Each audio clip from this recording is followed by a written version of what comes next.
Então ela começa assim: um homem tinha 2 filhos, narrou Jesus. Disse o filho mais moço para o seu pai. Então, olha que interessante. Foi o mais moço que pediu a herança para o pai. Quando é que um filho recebe a herança de um pai? É quando o pai morre. Então, temos que nos lembrar como é que era na época de Jesus. E não era o filho mais moço que recebia a herança primeiro, né? É um filho mais velho. Significa que esse filho mais moço está transgredindo uma lei, correto? A lei do tempo, a lei da vida. Então ele está pedindo precocemente que aquele limite que a lei dá seja retirado, para que ele pudesse viver mais livre. Mais moço também quer dizer mais imaturo. Então esse filho mais moço somos todos nós. Nós somos esse filho mais novo de Deus, porque o pai aqui é Deus, é lei. Porque Deus na concepção espírita não é uma pessoa. Deus é lei, que se manifesta nessas 10 que a gente está conversando hoje aqui. Então, se Deus é a lei, Deus é pai, né? E nós, os filhos mais jovens, estamos precocemente querendo dizer, deixa essa lei para lá, eu quero a minha herança, eu quero o meu patrimônio. Qual é o patrimônio que Deus nos dá? É a vida. Então, esse homem mais jovem, que somos todos nós, queria usufruir da vida de maneira sem lei, sem limites, sem referência. Então, ele pede herança para o pai, nessa ausência, né? Nessa ausência de lei, na total distração da lei, e diz assim: meu pai, dá-me a parte dos bens que me toca. O pai, então, repartiu os seus haveres entre os 2. O pai é sempre justo, percebe? Embora o mais novo é o que tenha pedido, mas já que o mais novo pediu, ele então dividiu para os 2. Poucos dias depois, o filho mais moço, juntando tudo que era seu, partiu para um país longínquo. Partir para um país longínquo quer dizer, se afastou do pai. Se afastar do pai é se afastar das leis.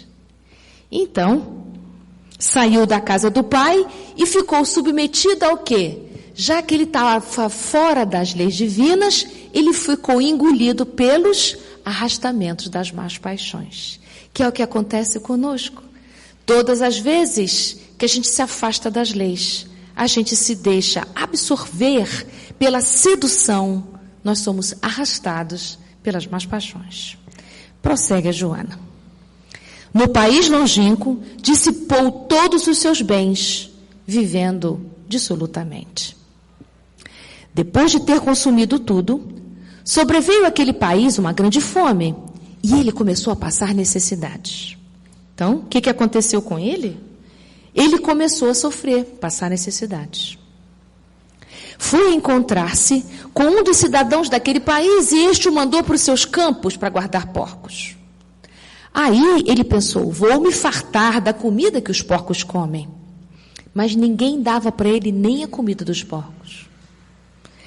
Caindo, porém, em si, disse, quantos trabalhadores do meu pai têm pão com fartura, e eu aqui estou morrendo de fome. Então aqui tem uma coisa importante que está no nosso gráfico. Ele, no sofrimento, se deu conta, através do sofrimento, o quanto ele estava distante de seu pai. E como criança ferida, começou a pensar, poxa, os trabalhadores do meu pai têm mais do que eu. E isso fez com que ele pudesse cair em si. Então, nós conhecemos várias figuras da história do Evangelho que caíram em si. Paulo de Tarso caiu em si na porta de Damasco, não é verdade? Pedro caiu em si depois que negou 3 vezes Jesus. Judas caiu em si depois, quando se arrependeu de entregue Jesus. Quantos caíram em si no Evangelho? E nós? Será que a gente já caiu em si? Será que a gente já tomou consciência do quanto afastado a gente está? Será que a gente já juntou que as dificuldades da nossa vida têm a ver, diretamente a ver, do quanto afastado estamos das leis divinas? O quanto que a gente, enquanto filho mais novo, queremos uma liberdade sem limites e nos deixamos totalmente absorver pelos arrastamentos das nossas más paixões. Mas não é para ninguém ficar culpado, não. A lei divina é para a gente tomar consciência. Seguindo a história, então. Diz o filho: levantar-me-ei, irei a meu pai, e dir-lhe-ei. Então, levantar-se é a gente sair de uma condição menor para uma condição melhor. É a gente sair da posição de criança que se queixa dos problemas e se torna adulto, grande, de pé, diante das adversidades para enfrentar. Ir ao Pai quer dizer me aproximar das leis divinas. Ir ao Pai quer dizer eu começar a fazer as renúncias de criança e adotar um comportamento de enfrentamento da vida de modo adulto. E vou dizer para meu pai: Pai, eu pequei contra o céu. Pecar é desviar-se. Então é como se você estivesse dizendo: Pai, eu me desviei das leis. Estando ele ainda longe, levantou-se e foi. Queria pedir que o pai o tratasse como os seus empregados. Seu pai o viu e teve compaixão, porque Deus sempre tem compaixão de nós. Deus tem compaixão de nós exatamente como a gente tem compaixão com criança pequenininha. A gente percebe a criancice dos nossos filhos, não é verdade? Assim Deus conosco também percebe as nossas imaturidades morais. Na verdade, Deus sabe que a gente vai voltar. É por isso que Ele não sai correndo atrás da gente, né? Então, seu pai teve compaixão e, correndo, o abraçou e o beijou. E disse-lhe o filho: Pai, eu pequei contra o céu e diante de ti, já não sou nem digno de ser chamado teu filho. O pai, porém, disse aos servos: Trazei-me depressa a melhor roupa e vestilha, e pondo-lhe um anel no dedo e sandália nos pés. Trazei-lhe também um novilho cevado, matai, comamos e regozijemo-nos, porque este meu filho era morto. Olha que coisa bonita. Este meu filho era morto. Então, o filho ressuscitou. Fazendo uma metáfora para nós, é a bênção da reencarnação, que a gente tem a chance de recomeçar. Mas, às vezes, a gente reencarna na próxima encarnação. Vocês já perceberam isso? Na própria? O quantas vezes a gente pode ressuscitar na própria vida. Não precisa perder o corpo para isso. Às vezes a gente consegue dar um salto. A gente passa pela porta de Damasco e a gente se transforma num homem novo. Nós sempre temos essa chance de recomeçar. A misericórdia divina é para todos. Não há privilégios na misericórdia divina, porque existe a lei de igualdade, que é uma das leis morais. A lei de igualdade diz: todos nós somos iguais perante Deus. Você pode ser um criminoso, como você pode ser um iluminado. Ambos têm direito ao mesmo amor de Deus. Então, todos começaram a regozijar-se. E seu filho mais velho estava no campo. Quando voltou e foi chegando em casa, ouviu a música e a dança. E chamando um dos criados, perguntou: o que era aquilo? Ele respondeu: chegou teu irmão, e teu pai mandou matar o novilho cevado, porque este recuperou a saúde. Olha aí. Se aproximar das leis divinas, se aproximar do Pai, voltar para casa, voltar para as raízes, para o nosso lugar que não é aqui na terra, é no mundo espiritual, é recuperar a saúde.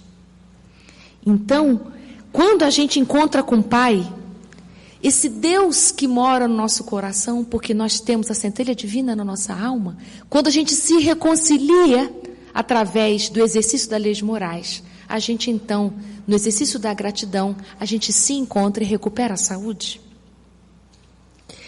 Ele então, esse irmão mais velho, ficou indignado. e não queria entrar na festa porque isso ia ser conivente. Seu pai então sai da festa, vai ao encontro do filho. E aí, esse pai tentou conciliar, ao que o filho respondeu: há tantos anos que eu te sirvo, meu pai, sem jamais transgredir uma ordem tua. E nunca me deste um cabrito para eu me regozijar com os meus amigos, mas quando veio este aí, esse teu filho, que gastou teus bens com meretrizes, tu mandaste matar para ele um novilho cevado. Replicou-lhe o pai: filho, tu estás sempre comigo, e tudo o que é meu é teu. Entretanto, cumpria regozijarmos-nos e alegrarmos-nos, porque este teu irmão era morto e reviveu, estava perdido e se achou.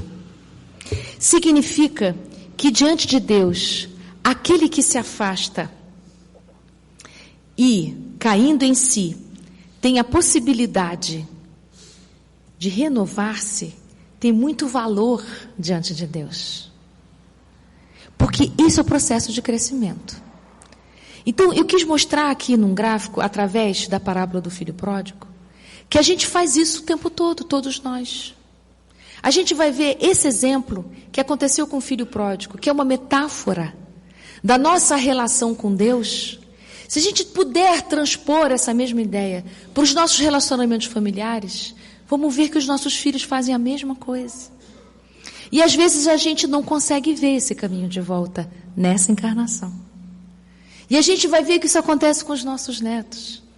Ou seja, nós todos estamos nesse grande processo terapêutico de nos afastar e nos aproximar das leis divinas, nessa grande viagem que é voltar para a casa do nosso Pai.